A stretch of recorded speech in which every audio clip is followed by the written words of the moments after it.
वज़ीर आज़म climate summit में शिरकत के लिए शर्म एल शेख पहुंच गए। हवाई अड्डे पर मिस्री हुकाम और पाकिस्तानी सफारत खाने के अफसरान ने वज़ीर आज़म का इस्तकबाल किया। काबीना के अरकान और आला हुक्काम भी शहबाज शरीफ के हमराह। मंगल से फिर शुरू होगा सियासी दंगल। कप्तान ने वजीराबाद से ही मार्च का दोबारा आगाज का ऐलान कर दिया। खुद रावलपिंडी से शरीक होंगे।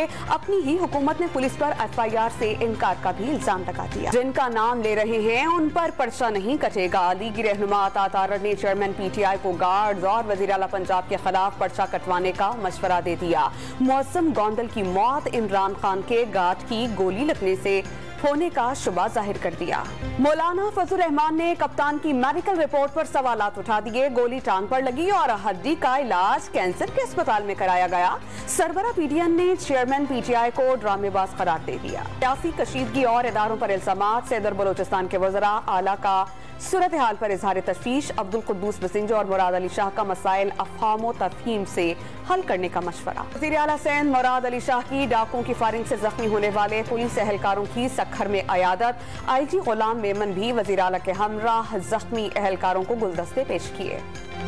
और खेल के मैदान से एक और अच्छी खबर। पाकिस्तान के ज़ुहैब रशीद ने एशियन एलीट बॉक्सिंग चैंपियनशिप के सेमीफाइनल तक रसाई हासिल कर ली। ज़ुहैब रशीद ने थाईलैंड के बॉक्सर को मात देकर सेमीफाइनल में रसाई हासिल की।